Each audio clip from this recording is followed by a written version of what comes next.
This is just a sample of the training available at itdvds.com. To see complete training, please go to itdvds.com. Let's begin the sample. As administrators, we're probably going to work a lot with ISO images. They're images of CDs or DVDs. A lot of times they're installation CDs or DVDs.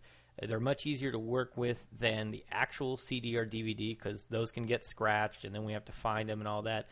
But these ISO images, we can just put on a file server and copy them around. And with Windows 10, it's very nice because we can mount them very easily. We don't have to add any additional software like we used to, like Magic ISO or something like that, in order to mount them and use them as if they were a CD or DVD.